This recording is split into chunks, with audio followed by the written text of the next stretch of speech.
Es difícil beber con este micrófono aquí. Uno tiende a equivocarse y meterlo dentro del vaso. Bueno, vamos a comenzar.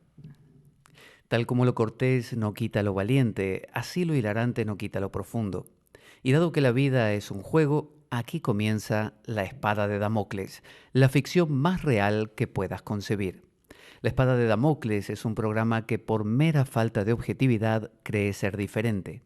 Personajes mitológicos salidos de los más profundos sabernos, leyendas escabrosas y sin sentido, curiosidades inquietantes e inútiles, historias antiguas malversadas por nuestra incapacidad de entendimiento y cuentos carentes de profundo significado. También pretenderemos, sin el menor éxito, entender al ser humano en toda su dimensión. En suma, si quieres desperdiciar tu vida, aquí comienza La Espada de Damocles, la ficción más real que puedas concebir. La Espada de Damocles se emite todos los lunes de 11 a 13 horas desde los estudios de la Radio Cuca, pero también se emite, como en este caso, o se graba, mejor dicho, domingos alternos en la Biblioteca Pública del Fontán en Oviedo con entrada libre y gratuita. Puedes descargar nuestros programas grabados, aquellos que ya se van acumulando, que tenemos casi 200, a través de nuestra web www.espadaweb.blogspot.com o si no directamente desde iBooks. También puedes comunicarte a través de Twitter, @PabloJVeloso, enviarnos un correo con comentarios, opiniones, sugerencias, lo que quieras, info@espadaweb.gmail.com. También puedes participar de nuestro grupo de Facebook llamado La Espada de Damocles y puedes compartir el programa. Lo puedes compartir en cualquier red social con tus amigos, pero también lo puedes subir. Tienes la libertad de subirlo a tu canal de manera que el programa dé vueltas por ahí. Así que, sobre todo, ¿sabes qué? No te lo puedes perder. Bueno, aquí estamos otro domingo por la mañana eh, en la Biblioteca del Fontán y vamos a tratar un tema que tiene que ver mucho con la meditación o con la contemplación, de acuerdo a la cultura desde la cual la miremos, y tiene que ver con el mantra también. Porque durante la semana me estuvieron preguntando bastante, por un lado, alumnos, acerca de la meditación. ¿Qué es la meditación? ¿No? Y como si uno pudiera resumirlo en pocas palabras y brindar una técnica como para poder comenzar a practicarla. Y el mantra resulta ser algo fácil, algo accesible para todos.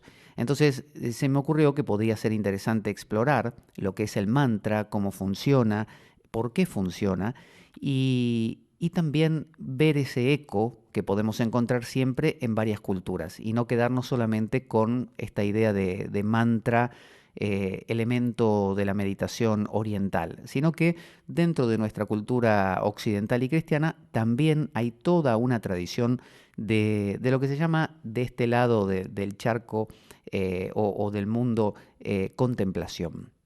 Me he quedado con lo de América, de este lado del charco. La Argentina queda del otro lado del charco, pero bueno, España no. Así que bueno, vamos a ver este tema del mantra. Algunos preguntan para qué sirve, cómo se usa, cuál elijo, cómo debo practicarlo.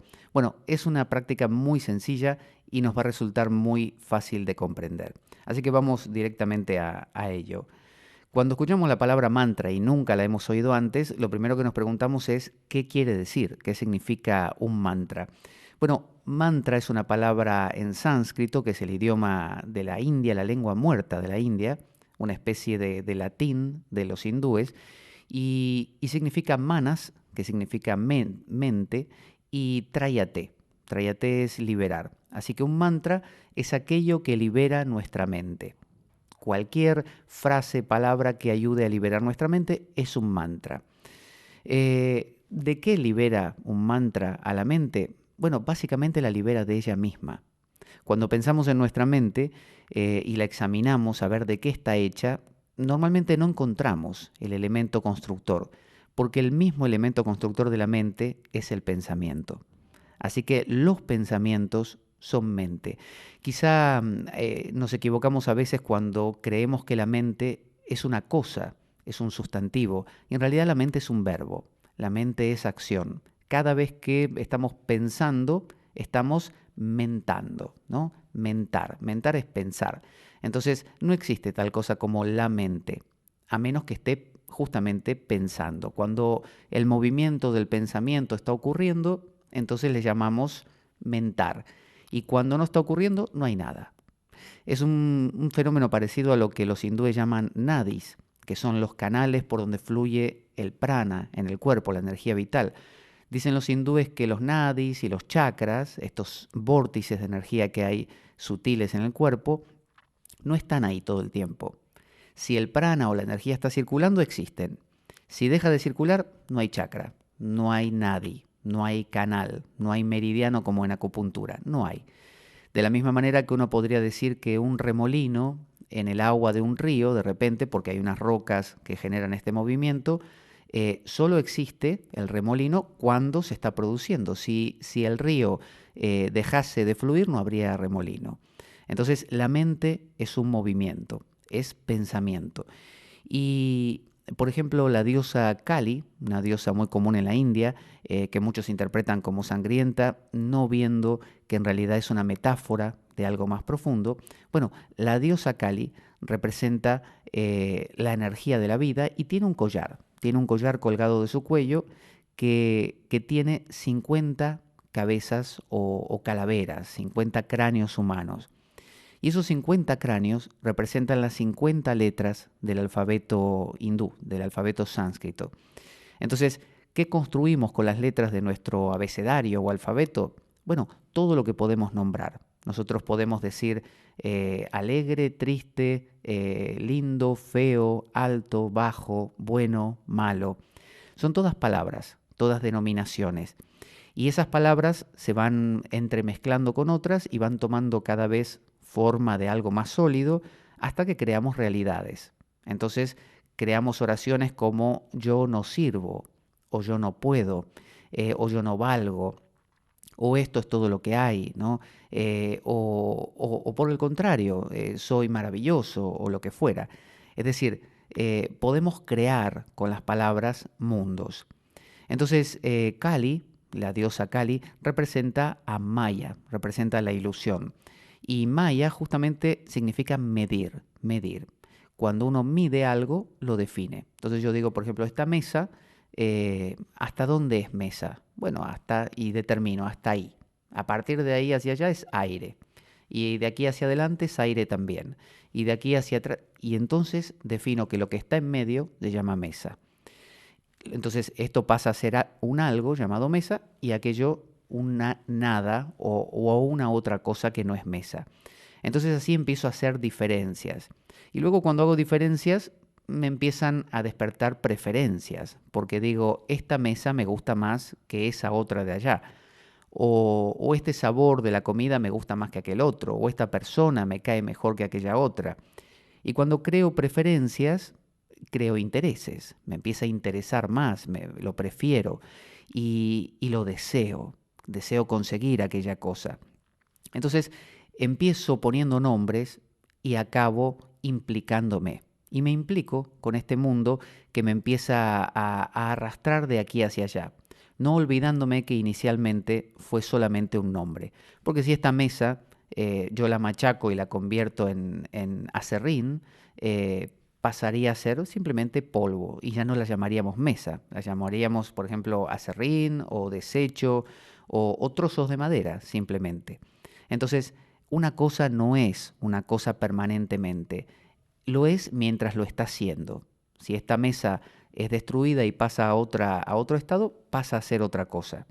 Entonces, este mundo de palabras es el mundo que creemos y creamos. Por lo tanto, si yo le doy validez, para mí esta mesa es una mesa, entonces es una mesa e importa y hay que cuidarla y hay que conservarla. Mientras que viene una persona de alguna parte del mundo donde no existan las mesas y para él esto jamás va a ser una mesa y quizá no le interese y la eche por ahí. Entonces, nuestra mente es palabras, nuestra mente es nombres, nuestra mente es intereses, deseos que continuamente están moviéndose. Eso se llama en la India Maya, se llama ilusión. Y siempre tienen esos nombres, Maya, Mara, María, Mar, como el océano, hablando de algo vasto, ¿no? De la madre, madre, mater, madre naturaleza. Y esa madre naturaleza es la que nosotros conocemos todos los días. Ese es nuestro mundo. Entonces, el mantra, la meditación, todo el acercamiento a esa otra cosa que aparentemente se nos cuenta que nos estamos perdiendo, es como si alguien viniera y nos dijera, mira, todos estos nombres que fuiste poniendo, te has olvidado que inicialmente los pusiste. Así que vamos a recordar, vamos a ir hacia atrás y vamos a ver cómo se inició todo.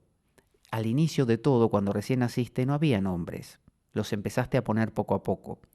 Por lo tanto, quiere decir que hay una realidad que subyace, que está detrás de todos los nombres, que es sin nombre, ¿no? Hasta que yo le llamo a esto mesa, ¿qué es? Es algo que no fue nombrado. Bueno, ese algo no nombrado, algunos le llaman el silencio interior, la paz, Dios, la totalidad, el vacío, el nirvana, ¿no? Distintos nombres, Brahman, le dicen los hindúes. Entonces, esa realidad está de fondo. Algunas culturas viven de manera que dan lugar a esa realidad. Es decir, ponen nombres a las cosas, usan las cosas, se divierten con las cosas, sufren con las cosas, y las cosas no solamente son exteriores, como una mesa, también son interiores, como emociones, como querencias, como miedos.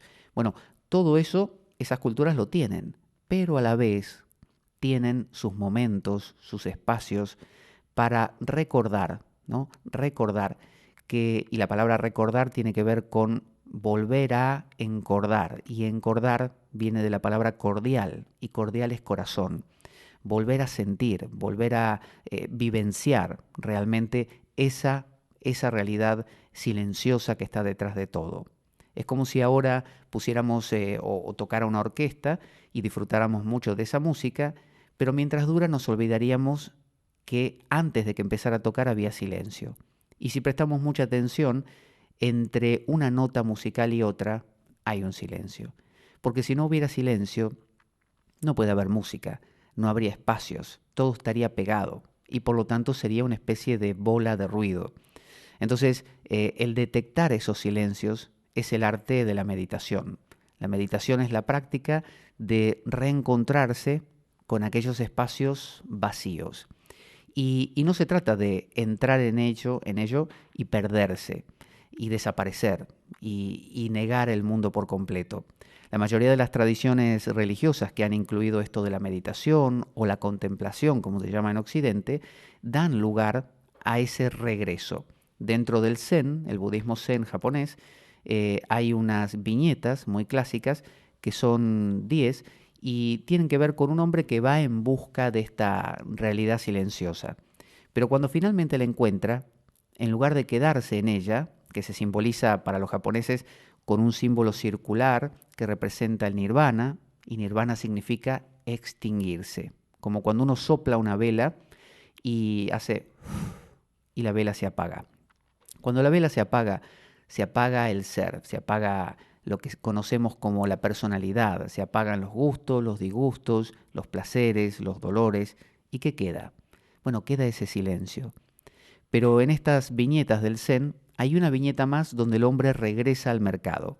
Es decir, no se queda en ese mundo, regresa y carga una especie de rastra de chorizos y un odre de vino y todas las cosas que los chicos le van dando en el camino, él las guarda, las acumula, aunque no sirvan para nada, caramelos y cosas así. Entonces, es volver de ese estado a la vida cotidiana con el perfume de ese estado. Entonces, ¿qué es un mantra? Un mantra es una palabra, una frase, un sonido corto o a veces una oración larga. Da igual. Por ejemplo, existen mantras muy pequeños que se llaman en la India bija mantras, que son mantras semilla, y son sonidos, por ejemplo, el Om. El Om es el más conocido de ellos. Es una O y una M, y en realidad en sánscrito son 3 letras, una A, una U y una M, y, y es un sonido casi sin un significado detrás. Representa sí la totalidad, pero no es ni Krishna, ni Rama, ni Buda, no es nadie, es un sonido. Entonces hay mantras que se llaman saguna, es decir, que representan, tienen atributos.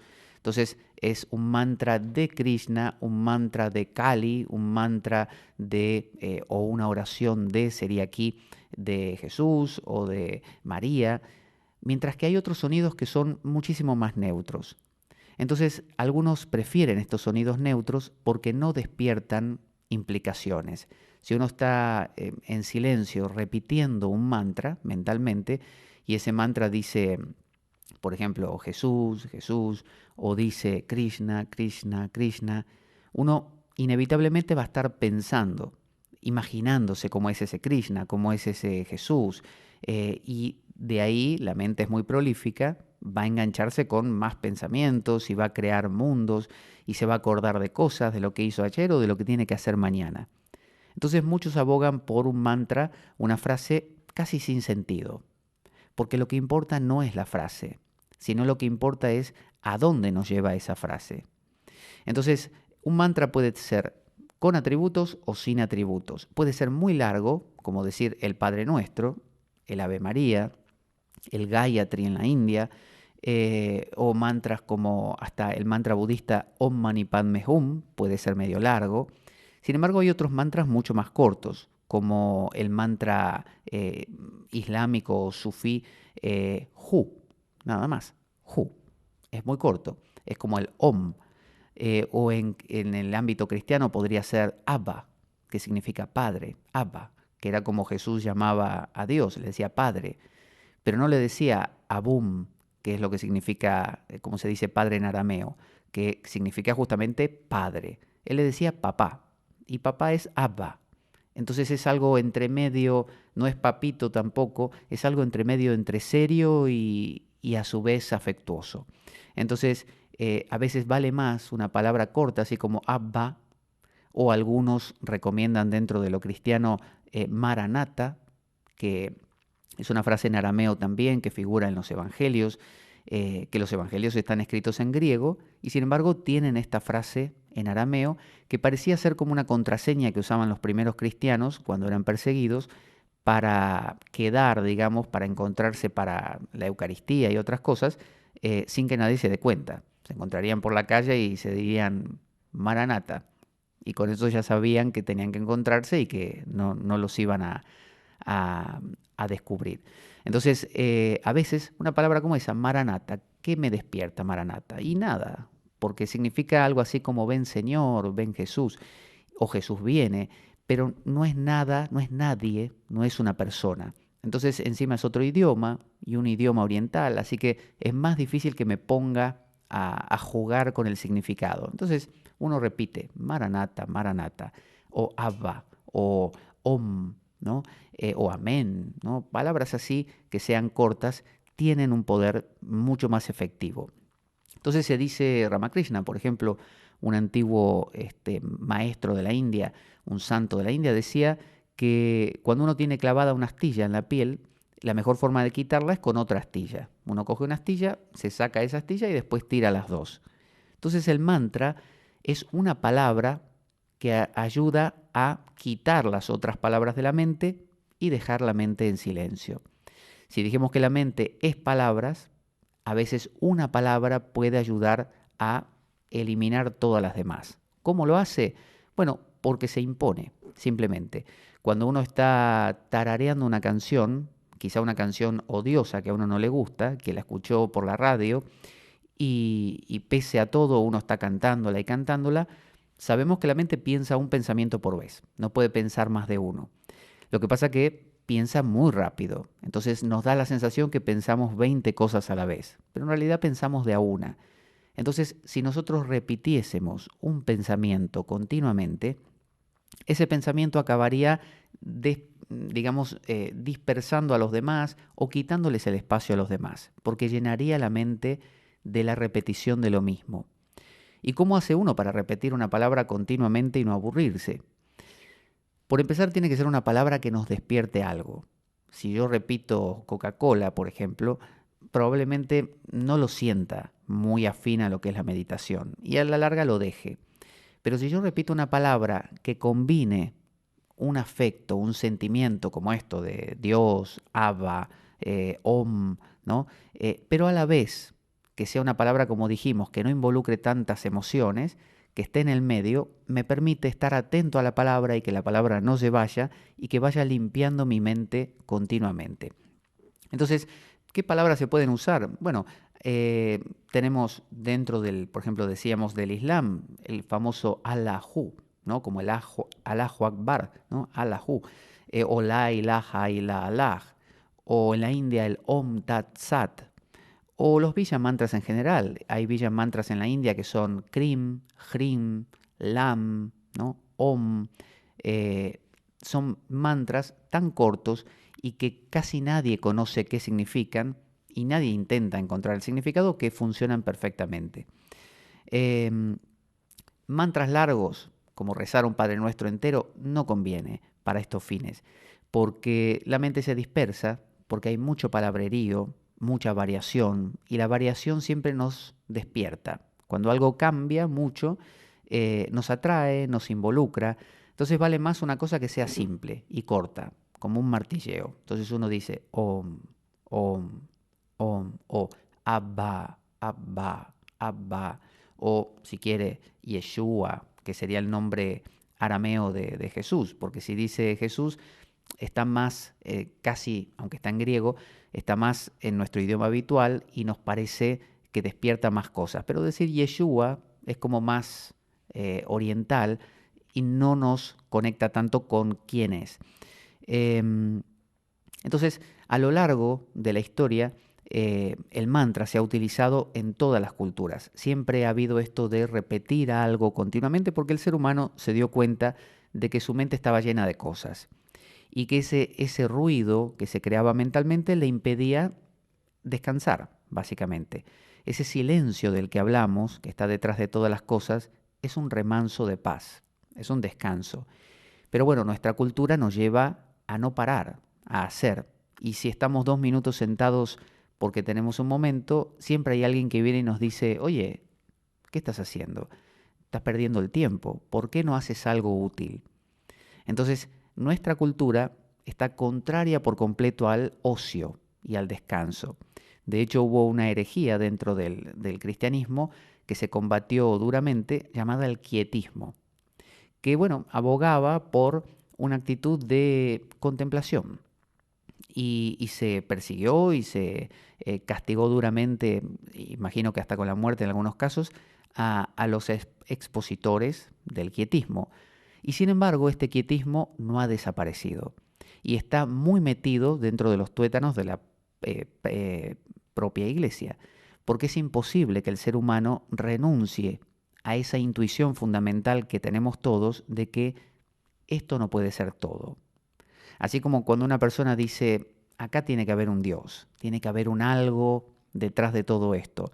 Lo que está queriendo decir es, en un lenguaje más cotidiano, detrás de todo este barullo o lío que tengo en mis pensamientos, debe haber un silencio. Debe haber un algo que esté en equilibrio, que esté en paz. Teológicamente lo podemos llamar Dios, ¿no? O Brahman, los hindúes, que significa lo infinito. Cualquier nombre que le querramos poner. Pero es una intuición.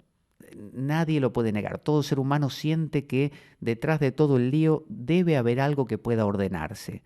Por eso intentamos ordenar el mundo, que haya paz, que no haya guerras, llevarnos bien con los vecinos, en el trabajo.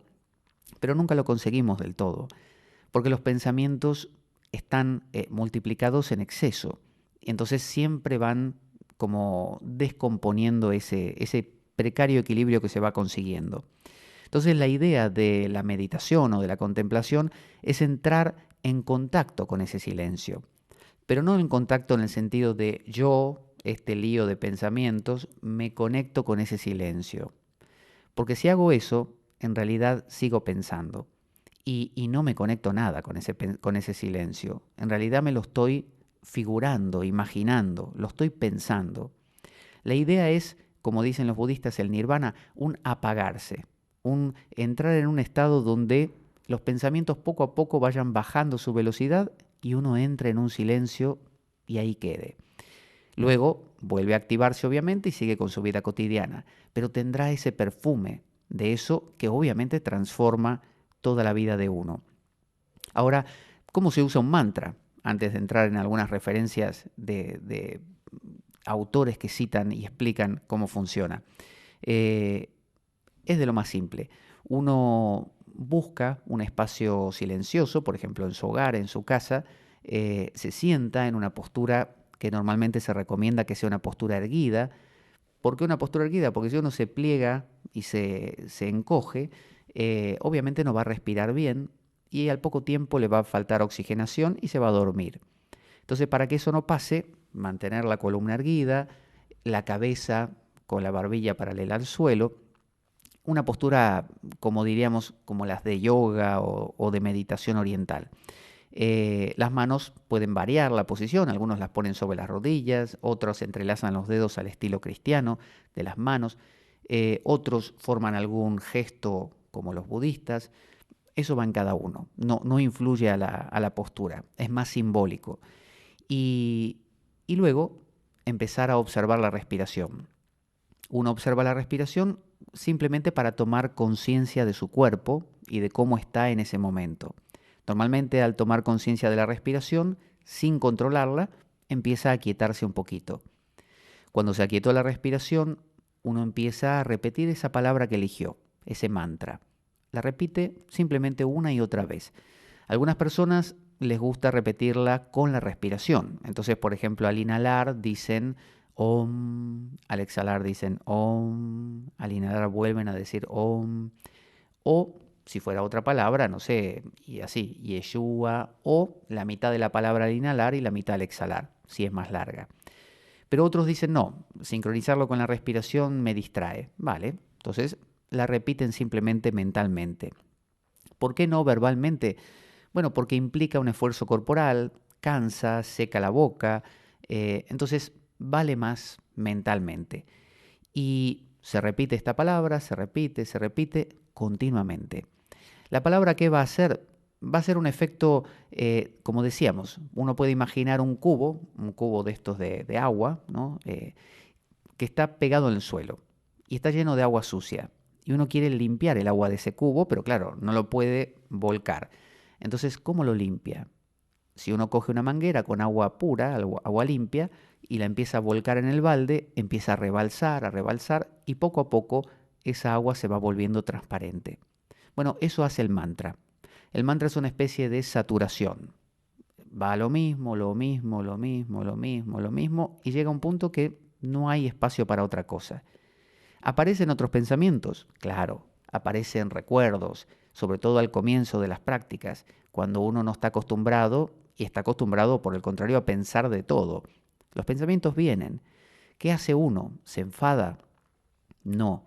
¿Se pelea con los pensamientos? ¿Los rechaza? ¿Se dice que uno no es buen meditador? Tampoco, no se culpa. Simplemente cuando llega el pensamiento, uno lo observa, lo nota y vuelve al mantra. Y vuelve al mantra, y vuelve al mantra unas 100 y 1000 veces.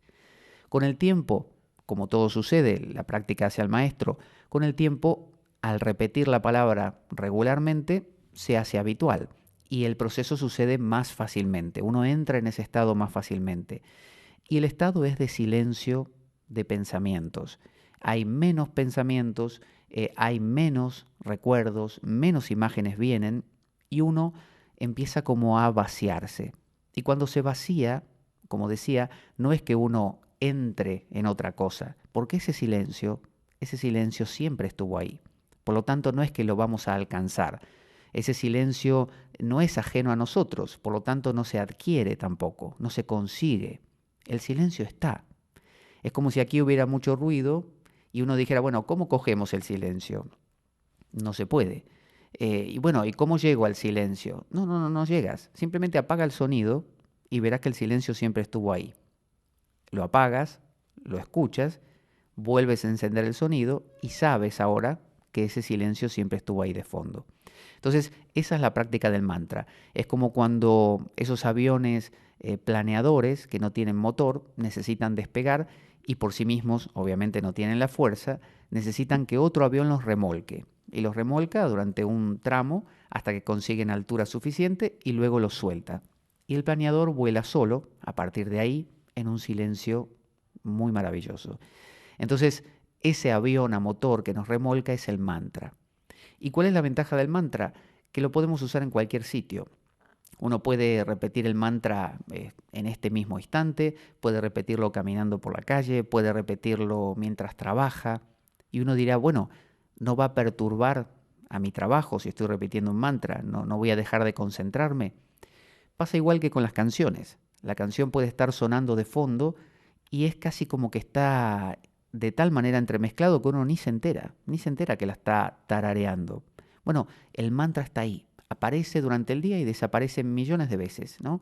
En los momentos más insospechados vuelve a cobrar fuerza y por otros momentos vuelve a esfumarse, pero siempre está, no se va. Entonces, el mantra no es, dijimos, mágico ni sagrado en sí mismo, aunque las religiones y las tradiciones van haciendo sagrado a su propio mantra, como los Hare Krishna con el suyo, por ejemplo, o el Om, o para los cristianos la palabra Jesús, que dicen que es el nombre ante el cual toda rodilla se dobla.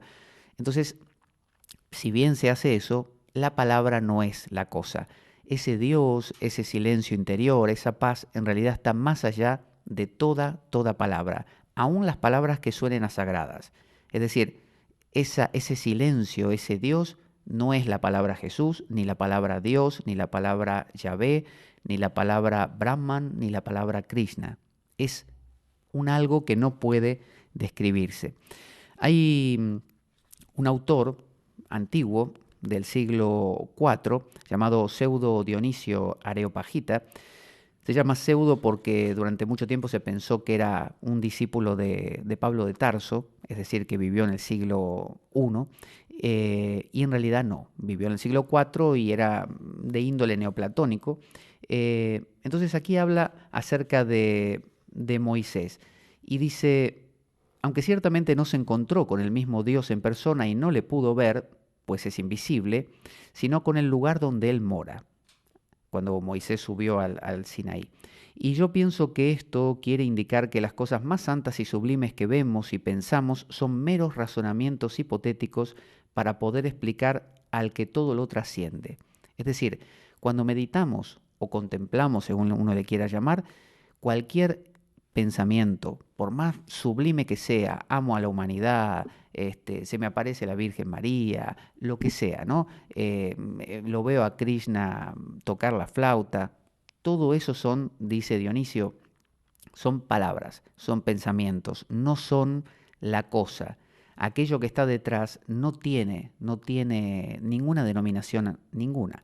Por ellos, dice, se manifiesta su presencia, que supera toda imaginación, que camina por las alturas inteligibles de sus santísimos lugares. Y solamente entonces se ve libre de esas cosas vistas y también de las que ven y penetran en las tinieblas realmente misteriosas del no saber. Habla de aquello, es un camino, normalmente se le llama apofático. Apofático es como negativo. Es decir, alguien pregunta, ¿y qué es eso? A ver, descríbeme el silencio. La respuesta es, no puedo describírtelo. Es un no ruido. Bueno, pero un no ruido, te entiendo, pero ¿qué es si es un no ruido? Dime algo positivo. No puedo. No puedo describirlo, porque si describiese y dijese, ese silencio es, o Dios es, ya no sería eso. Ya lo habría contaminado. Entonces, eso es como si yo dijera, muéstrame el silencio, a ver. Apagamos todo y alguien dice, esto es el silencio, ¿ves? Al decirlo, ya no hay silencio. Entonces, esa es la paradoja. Uno va apagando sus pensamientos mediante, por ejemplo, este mantra, esta palabra, y no es que no podría decir entra, no entra, simplemente es ese estado. Un estado que uno siempre fue, pero no notó. Entonces, cuando está en ese estado, tampoco lo nota. Esa es la paradoja, porque si uno lo notase y dijese, oh, mira, he llegado al silencio por un rato, lo perdió. Entonces, ese silencio es vivificante. No se trata de entenderlo, ni de recordarlo, ni de comprenderlo o describirlo, no, o de notarlo, tampoco. Es simplemente estar, como dirían en términos teológicos, en la presencia de Dios. Punto. Eso vivifica, transforma, cambia la vida de una persona. Ya no es ruido y el estrés del ruido. Ahora es todo el movimiento normal más un perfume de fondo que da un sentido de vida que no había antes. Y dice, en ese no saber, y allí cierra los ojos a todas las percepciones cognitivas, o sea, a todos los pensamientos, y se abisma en lo totalmente incomprensible e invisible, abandonando por completo en el que está más allá de todo y es nadie, ni de sí mismo ni de otro, pero renunciando a todo conocimiento, queda unido en la parte más noble de su ser con aquel, con mayúscula, que es totalmente incognoscible y por el hecho de no conocer nada, entiende por encima de toda inteligencia. Habla de que hay un saber que no es de los pensamientos. No se trata de una magia ni nada por el estilo, simplemente es una manera de poder conocer que no va por medio de los pensamientos. Y hay autores que han recorrido la historia. Por ejemplo, más cerca de nuestro tiempo tenemos este librito que pertenece a un autor anónimo del siglo XIV. Este era del siglo IV, o sea, bien antiguo. Este del siglo XIV. Y es de un anónimo inglés, un monje, se dice, y se llama La nube del no saber. Y rescato estos libros porque quiero mostrar que también dentro de la cultura occidental cristiana hay la misma tradición que en Oriente. Y él da estos consejos. Dice en el verso 5, dice que durante la oración contemplativa todas las cosas creadas y sus obras han de ser sepultadas bajo la nube del olvido. Él dice que hay dos nubes. La nube del no saber, como que está por encima de nosotros. Ese es el silencio. No la puede describir él. Por eso le llama del no saber. Y luego la nube del olvido le llama a él a la nube de los pensamientos, como que es lo que nos hace olvidar aquella otra cosa. Y que uno está en medio de las dos. Y que esa palabrita, según dice este autor, así le llama, palabrita, que uno elige, es la que nos ayuda a dejar atrás la nube del olvido, la del lío o barullo de pensamientos, y acercarnos a la nube del no saber poco a poco. Entonces dice, si deseas entrar en esta nube, que es la nube del no saber, el silencio, permanecer en ella y proseguir la obra de amor de la contemplación a la cual te estoy urgiendo, tienes que hacer otra cosa. Así como la nube del no saber está sobre ti, entre ti y tu Dios, de la misma manera debes extender una nube del olvido por debajo de ti, entre ti y todo lo creado. Sería entre tú, me imagino, pero la nube del no saber te dejará quizá con la sensación de que estás lejos de Dios, pero no si es auténtica. Solo la ausencia de una nube del olvido te mantiene ahora alejado de Él. Siempre que digo todas las criaturas, me refiero no solo a lo creado, sino a todas las circunstancias y actividades. No hago excepción alguna. Y continúa explicando, con mucho detalle, cómo uno debe aferrarse a esa palabra y descartar todo pensamiento que venga. Y él dice, no importa qué pensamiento, puede venir el más sagrado, el más santo, una inundación de paz. No, todo hay que soltarlo. Y si nos fijamos, por ejemplo, San Juan de la Cruz, más ya dentro de nuestra época, tiene en la subida al Monte Carmelo, que es para él, el Monte Carmelo representa esas alturas de ese silencio interior, dice él así, para venir a gustarlo todo, no quieras tener gusto en nada. Para venir a poseerlo todo, no quieras poseer algo en nada. Para venir a serlo todo, no quieras ser algo en nada. Para venir a saberlo todo, no quieras saber algo en nada. Para venir a lo que no gustas, has de ir por donde no gustas. Para venir a lo que no sabes, has de ir por donde no sabes. Y para venir a lo que no posees, has de ir por donde no posees. Para venir a lo que no eres, has de ir por donde no eres. O sea, habla de un camino completamente apofático, es decir, de negación. Una especie de esto no soy, o esto no es, aquello no es. En la India le llaman neti neti. Esto no, esto no, esto no. Entonces aparece un pensamiento y uno dice no. Aparece un recuerdo y uno dice tampoco. Aparece y va descartando. Y en ese descartar queda desnudo, ese vacío. Entonces, en el mundo cristiano se explica que si uno quiere entrar en ese silencio, porque uno diría, bueno, ya está, con el mantra logré dejar fuera los pensamientos. ¿Cómo me sumerjo ahora en aquello? Si todavía me queda el mantra que es un pensamiento, ¿cómo hago yo, que soy una maraña de pensamientos, para sumergirme en lo que no es pensamiento? Entonces dicen la gracia. Es decir, Dios, el silencio mismo, es el que viene a buscar a la persona, no es la persona la que lo conquista. No puedo yo entrar en el silencio ahora mismo, apagando todos los sonidos. No, no puedo, porque cualquier intento mío es perturbación del silencio y no silencio. Entonces, esa es la paradoja más grande, es como un misterio. Todo aquel que medita y comprende esto que estoy diciendo, sabe que no puede explicarlo realmente. No hay forma de explicar cómo existe esa inmersión en ese silencio, porque nadie diría que es una inmersión tampoco. Entonces, le llaman que Dios viene a buscar a la persona, si quiere. Entonces, es como si dijéramos que nuestra labor es simplemente entrar en el silencio de los pensamientos. Punto. Luego, a partir de ahí, si ocurre algo más, genial. Y si no ocurre, no se puede buscar. Dicen los Upanishads, por ejemplo, unos textos de la India, que Dios elige al que quiere. Y los musulmanes también tienen un dicho así en el Corán, que dice que Alá hace lo que quiere, ¿no? Alá a uno lo premia o a otro lo castiga según le place, ¿no? Entonces, es esa actitud que nos parece despótica o tiránica, demasiado como egocéntrica de parte de Dios, pero bueno, metafóricamente nos está hablando de que no podemos coger al silencio o a Dios o a la paz interior como cogemos el resto de las cosas. Uno no puede decir, bueno, así como voy y me consigo una botella de agua, de la misma manera voy a conseguirme el silencio. No, directamente no funciona. Voy a conseguir cualquier otra cosa menos ese silencio. Puedo conseguir, por ejemplo, relajación, porque la meditación relaja, salud, porque la meditación me va a dar menos estrés, va a hacer que funcione mejor mi organismo, pero no el silencio. El silencio no se consigue, no se compra, no está a la venta. Uno no puede con violencia arrebatarlo o conseguirlo. Uno sí puede llegar hasta ese punto y como tocar la puerta y decir, aquí estoy. Si me abren, genial. Entonces, San Juan de la Cruz dice, cuando reparas en algo, dejas de arrojarte al todo. Es decir, si yo me pongo a pensar en algo, el silencio no está. Porque para venir del todo al todo has de negarte del todo en todo. Es decir, no decir, bueno, pero me queda un pensamiento ahí pequeñito que es muy guapo, es un buen pensamiento, es de amor a la humanidad. No, tampoco.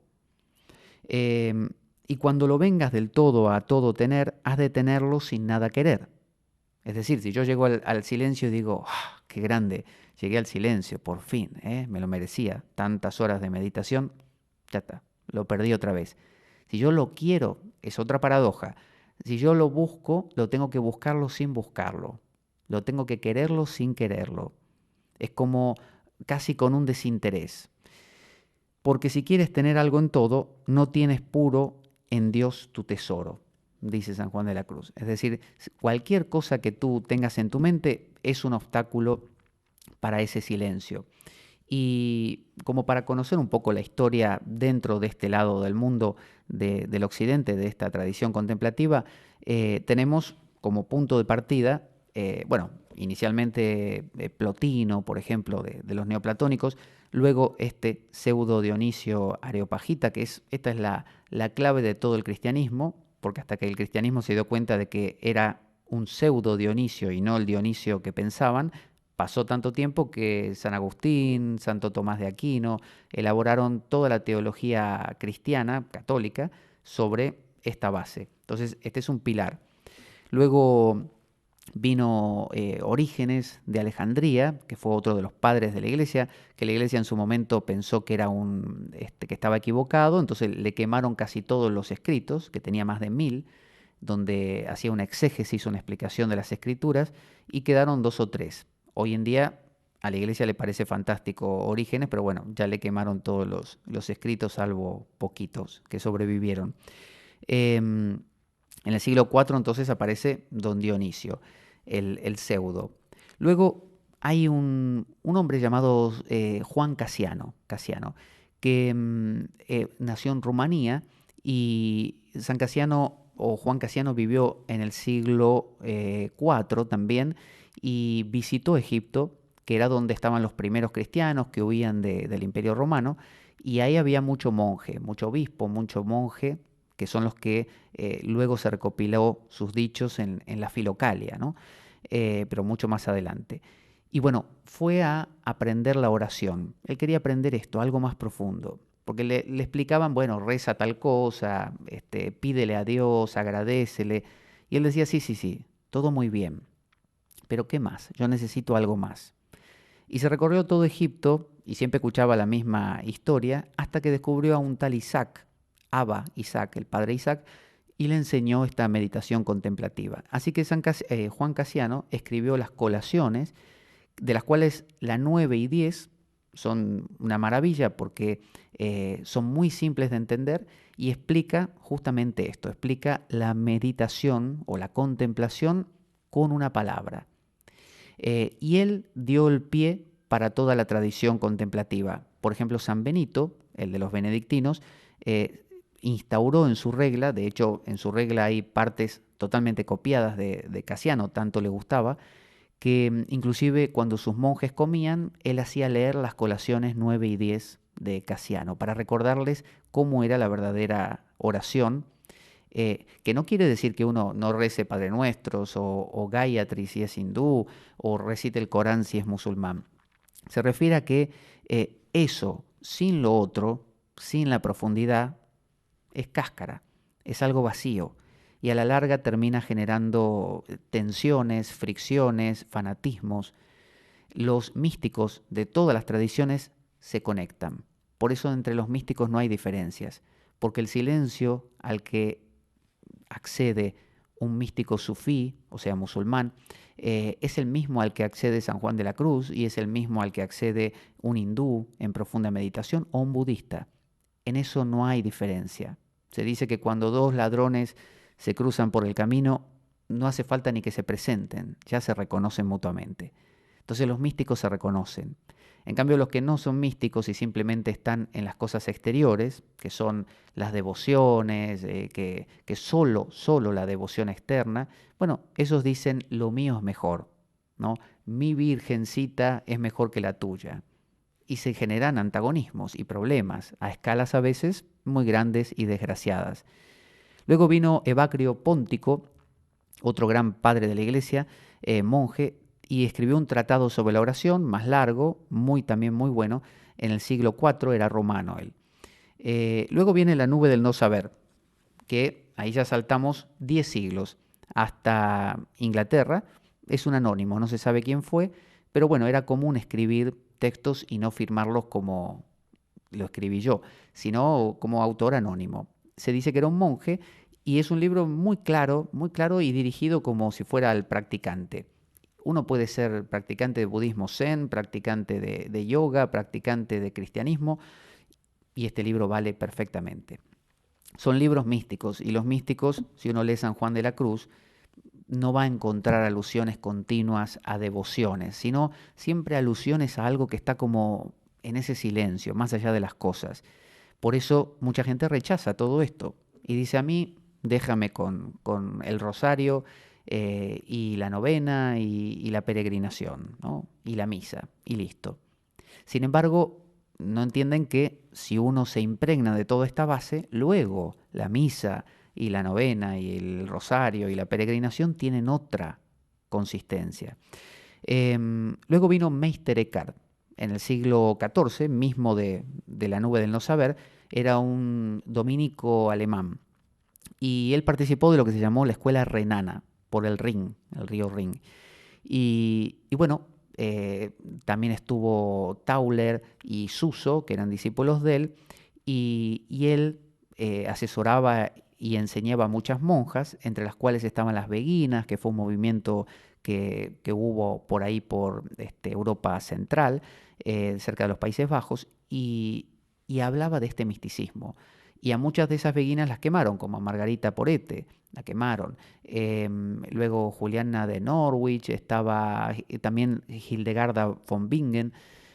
Bueno, místicas que nos vamos retrotrayendo y llegamos hasta nuestro amigo San Juan de la Cruz o Santa Teresa de Ávila, que son herederos de esa tradición. San Juan de la Cruz lo vuelve poesía, pero en esencia es lo mismo.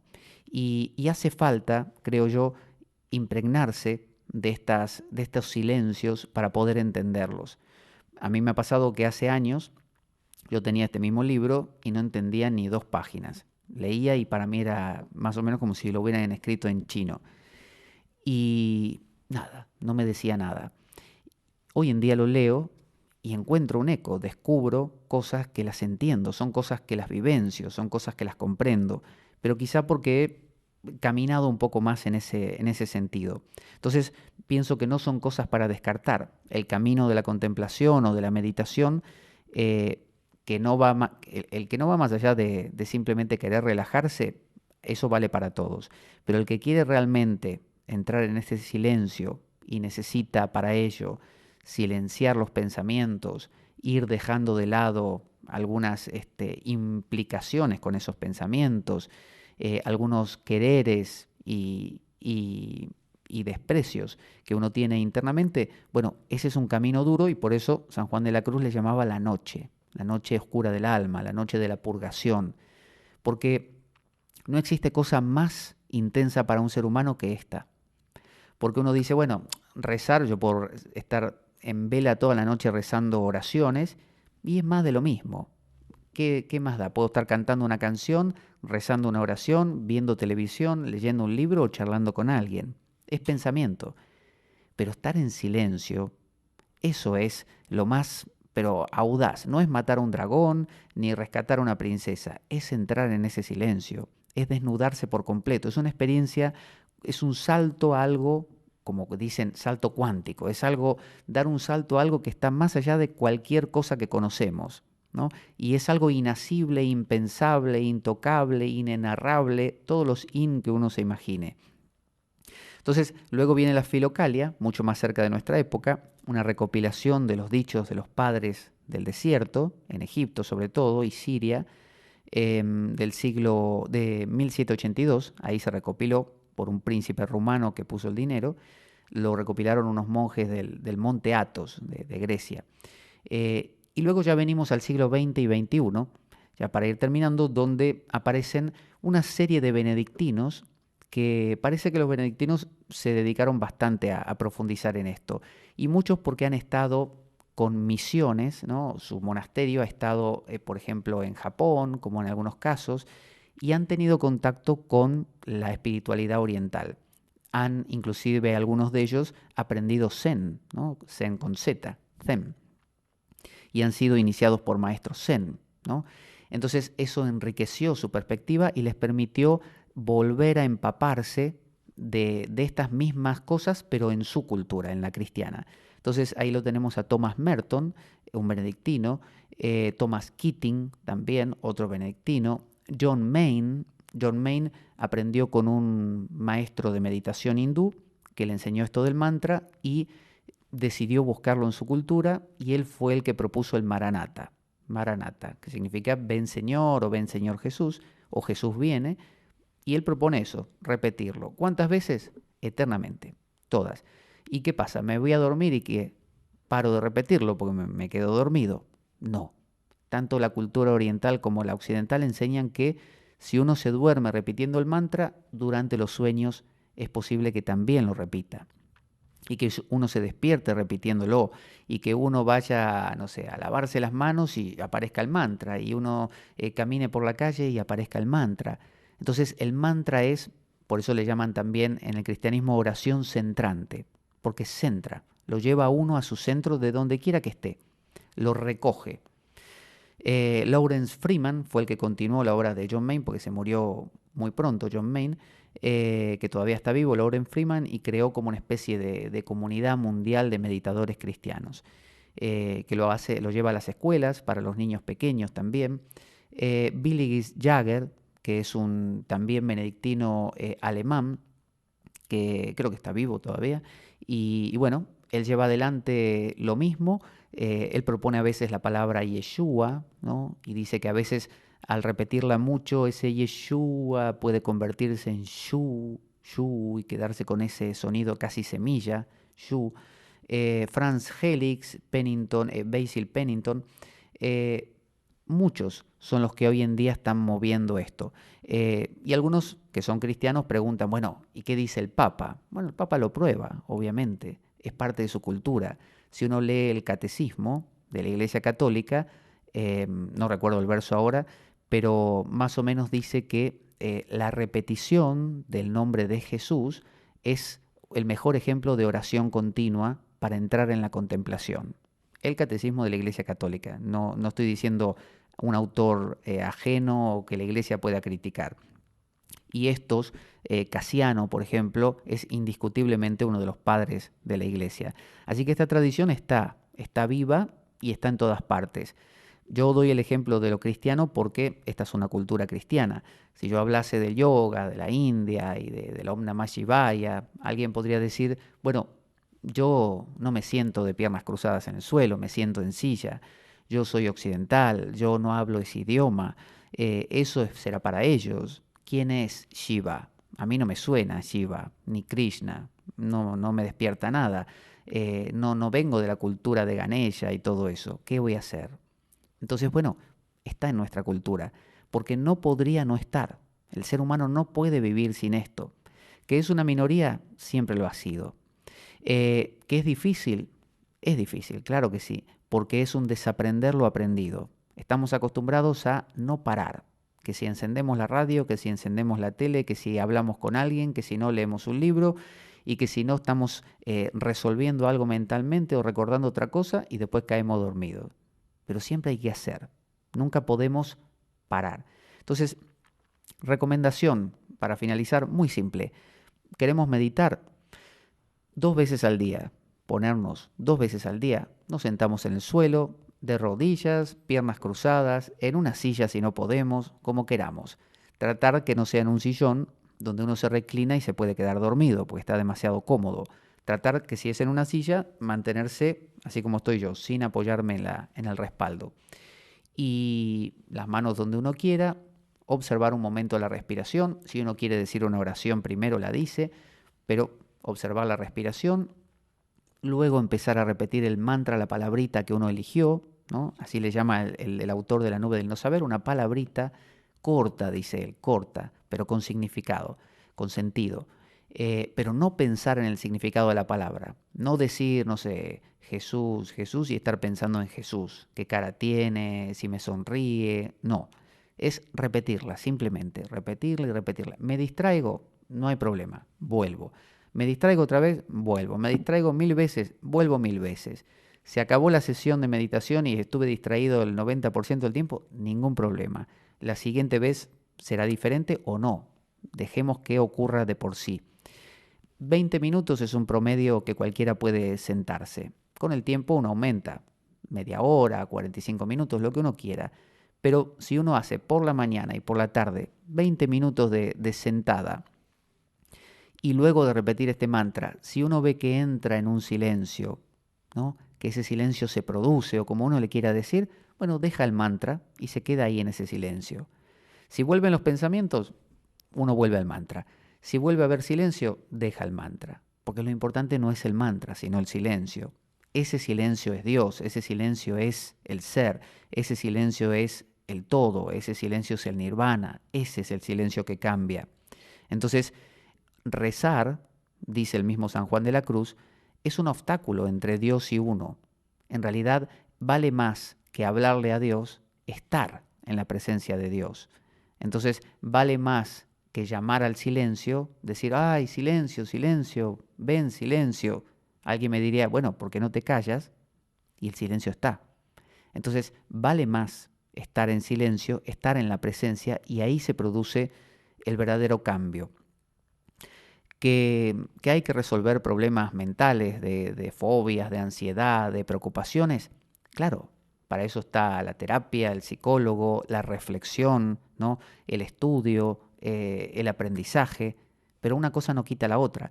Esta profundidad a su vez va a mejorar muchísimas de esas cosas porque cambia la perspectiva de la vida de un ser humano. Entonces, meditar 2 veces por día. Cuando concluye la meditación, puede uno decir una oración o no. y levantarse, y normalmente se recomienda incorporarse a la actividad de a poco e intentar que ese perfume esté ahí todo el día, que no se pierda.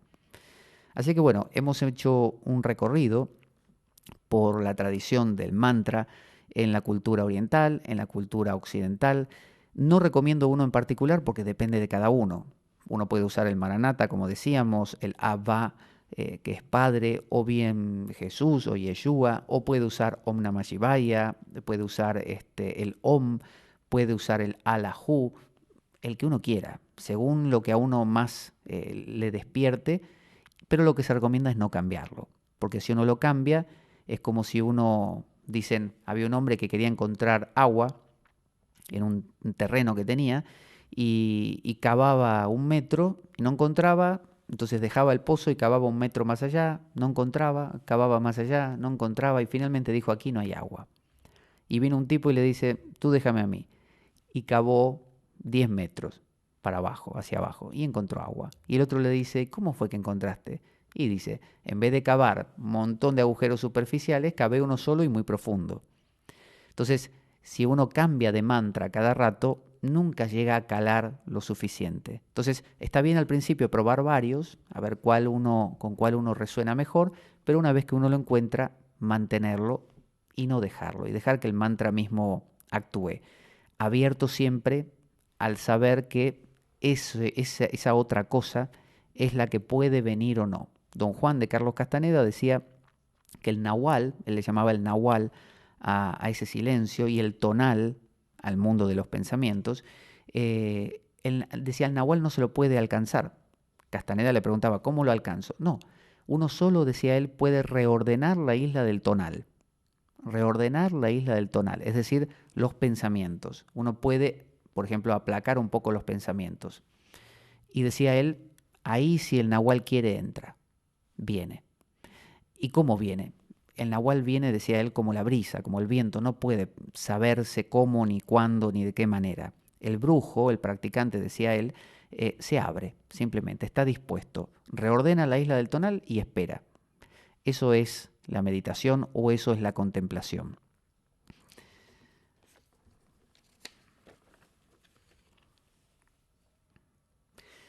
Y dado que la vida es un macabro juego concebido por una mente perversa, únete a nosotros el próximo domingo, el domingo que nos toque aquí en la biblioteca. Para eso puedes consultar en las redes sociales, o también los lunes, todos los lunes de 11 a 13 horas desde el estudio de Radio Cuca, a través del 107.3, la FM de Radio Cuca de Oviedo. Cuando escuches las siguientes palabras: la espada de Damocles, la ficción más real que puedas concebir. Muchas gracias.